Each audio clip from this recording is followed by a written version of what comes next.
Welcome to The Explainer. Okay, let me ask you something. What if you didn't have to wait for the next election to fix a problem in your community? Today, we're diving into a really interesting proposal from South Africa that's designed to do just that, to put real, actual decision-making power directly into your hands. So here's how we're going to break it all down. First, we'll look at what the source calls the governance gap.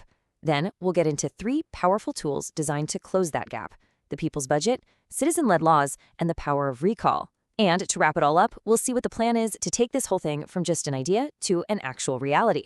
All right, so let's jump right in with the core problem this whole proposal is trying to solve.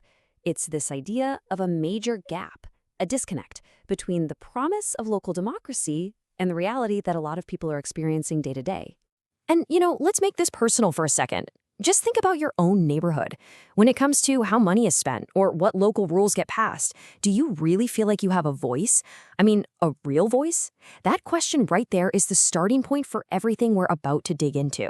You see, the original vision for South Africa's local government, which was laid out way back in 1998, was incredibly ambitious. It promised a government that wasn't just for the people, but was truly with the people. Responsive, accountable, and built on direct teamwork. But here's the stark contrast the source material really highlights. On one hand, you've got that incredible promise. But on the other, the reality often has some pretty big gaps. Participation can sometimes feel like you're just being asked for an opinion, not actually helping make a decision. Accountability might feel like it only comes around on election day, which can lead to this very top-down way of doing things. And this isn't just theory. A real-world case study from the Lauenburg municipality shows us exactly what this gap can look like. The source found a, quote, consistent reliance on representative structures. So what does that actually mean? Well, in simple terms, people were consulted, but they couldn't actually start their own projects or decide on budgets themselves. And that is the core problem we're talking about.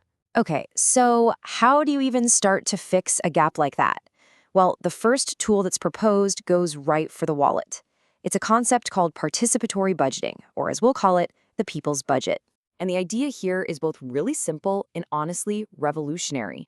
It's a process where the community, the actual people living there, gets to directly decide how a chunk of the public budget is spent. The power over the purse strings literally shifts from City Hall right into the neighborhood. So what does this actually look like? Well, it might start with an idea that's just brainstormed in a community meeting. Then that idea gets shaped into a real, costed-out proposal, usually with help from volunteers and experts. From there, it faces a public vote. And if the community picks it, that project gets built, with everyone watching to make sure it gets done right. The impact here is huge, and it goes way beyond just getting a new park or a streetlight. When people see their own idea get funded and actually built, it creates real, genuine trust in local government.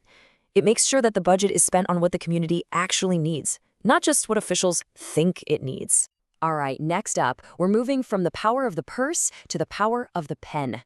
What if communities could literally write their own local laws? That's the big idea behind our second tool. Now, this is a potential game changer. It means a community could actually bypass political gridlock. If they see a problem, they could draft a solution, get it on the ballot, and vote it into law themselves, all without waiting for the local council to get around to it. And don't worry, the process has built-in checks and balances. It starts with people drafting a law and then proving it has real support by getting signatures on a petition.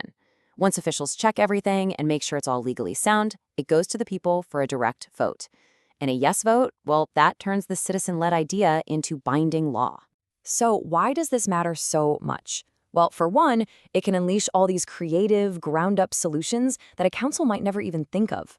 But more importantly, it transforms residents from people who just follow the rules into people who can actually make the rules. That's real empowerment. And now for our third and final tool. This one tackles one of the biggest challenges in any democracy. How do you hold elected officials accountable between elections? Well, this is the power of recall.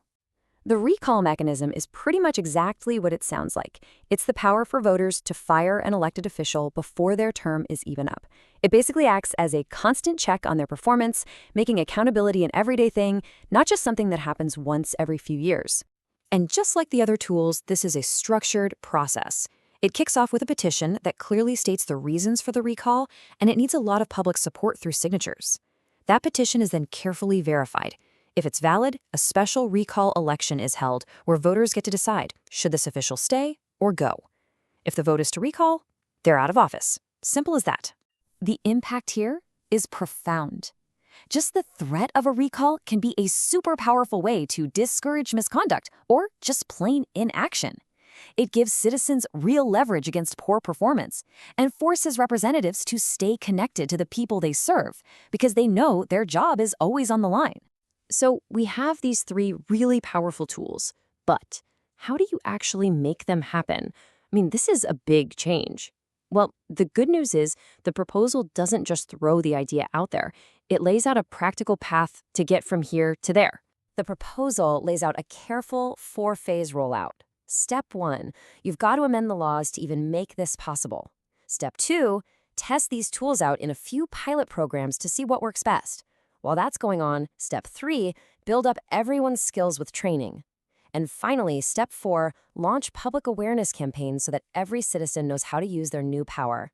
At the end of the day, the vision behind this whole thing is captured perfectly in this quote from the source material.